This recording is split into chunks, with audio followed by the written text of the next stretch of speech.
Assalamualaikum warahmatullahi wabarakatuh. Perkenalkan, nama saya Aulia Farhanabila dengan NPM 24 1063123002.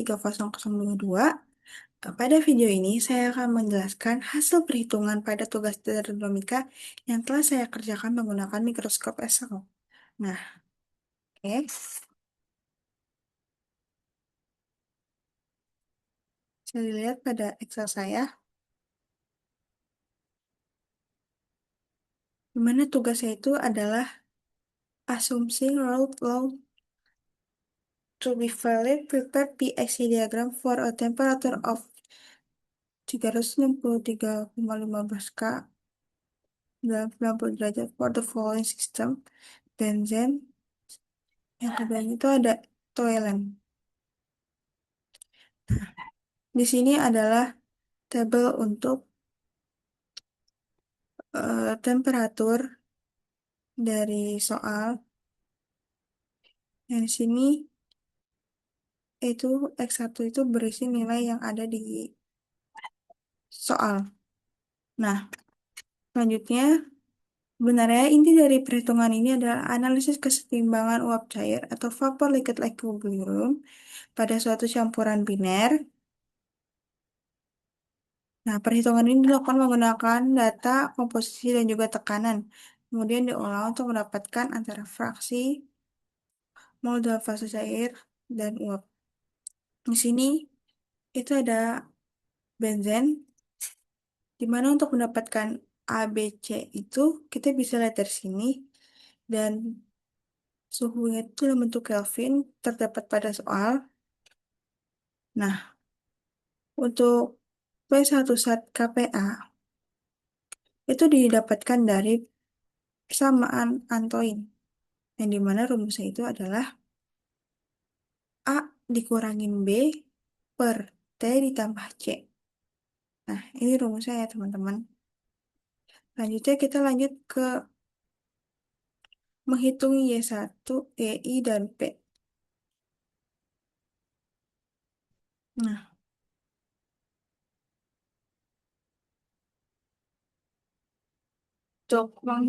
sebelumnya, untuk menghitung P1 itu kita bisa menggunakan rumus perkalian dari X1 dikali ini, dan untuk P2 itu ini dikali ini, dan kemudian untuk P selanjutnya itu kita sum dari X1 dikali P1 ditambah X2 dikali P2 sat. Lalu kita ini ke bawah,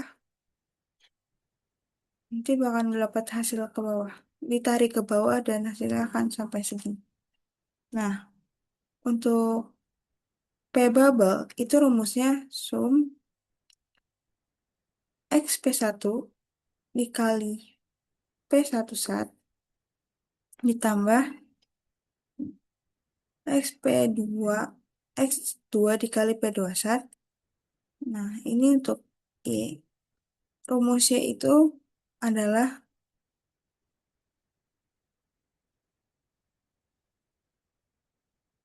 X1 dikali P1 per nilai P-nya itu ini dikali dibagi nilai dari yang tadi kita dapatkan di sini. Nah, itu untuk perhitungannya. Selanjutnya, jadi dalam perhitungan ini tuh kita kan menggunakan hukum Mol yang menyatakan bahwa tekanan parsial suatu komponen dalam campuran sebanding dengan fraksi mol di fase cair dikalinya dengan tekanan uap jenuh. Rumusnya ini yang tadi kan. Nih.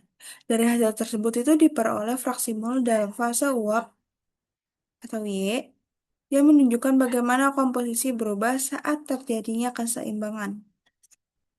Dari tabel hasil perhitungan itu kita bisa lihat bahwa ketika fraksi mol komponen dalam fase cair meningkat, maka kontribusinya terhadap tekanan juga meningkat. Lalu komponen yang lebih mudah menguap akan memiliki fraksi mol lebih besar di fase uap dibandingkan di fase cair.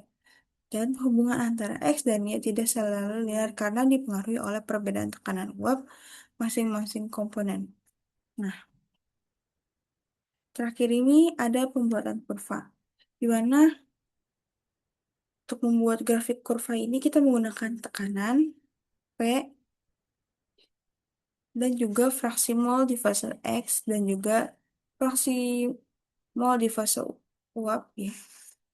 Kenapa sih kita harus bikin kurva ini? Kurva ini sangat penting karena dia itu menunjukkan daerah keseimbangan antara fase cair dan juga uap, kemudian mempermudah kita dalam menganalisis proses pemisahan serta distilasi, lalu menjadi dasar dalam desain peralatan industri kimia. Nah, biasanya pada grafik ini tuh kurva menunjukkan bahwa komposisi fase X ini tuh fase cair nih, yang X ini, dan Y ini itu fase uapnya. Nah, jadi dari kurva ini tuh menunjukkan bahwa hu- hubungan antara tekanan dan komposisi campuran biner dalam kondisi keseimbangan uap cair di mana kondisi keseimbangan uap cair itu menyatakan fraksi mol komponen X, satu untuk fase cair, dan Y itu untuk uap. Dan sumbu vertikal itu menyatakan tekanan dalam KPO, sedangkan kurva oran ini menunjukkan hubungan tekanan dengan ini tuh adalah fase uapnya. Nah, ini tuh kan bisa dilihat ya, kalau misalnya birunya itu ada di atas. Kenapa kayak gitu? Jadi sebenarnya mereka tuh ada dalam tekanan yang sama, tapi fase uap itu lebih kayak komponen yang menguap dibandingkan yang ada fase cair. Nah, selain itu daerah di antara kedua tersebut itu adalah dua fase di mana ini itu dalam berada keseimbangan sehingga pada satu tekanan tertentu dapat diperoleh dua komposisi berbeda yaitu komposisi cair dan juga komposisi uap yang ditunjukkan oleh nih, garis potong ini nih. Sehingga kurva ini itu benar-benar seperti yang sudah saya sebutkan tadi, kurva ini tuh penting supaya kita itu bisa memahami perilaku campuran dan digunakan dalam proses pemisahan seperti distilasi. Nah, kesimpulannya itu dari perhitungan perhitungan dan juga grafik yang diperoleh itu satu, hukum Raoult itu dapat digunakan untuk memprediksi perilaku campuran ideal, komposisi fase uap dan cair yang berbeda tergantung volatilitas komponennya. Lalu ada kurva PXY yang memberikan gambaran lengkap tentang kondisi keseimbangan sistem. Demikian penjelasan dari hasil perhitungan tugas dinamika ini saya. Semoga video ini dapat sedikit membantu dalam memahami konsep keseimbangan uap zat dan penerapannya. Terima kasih.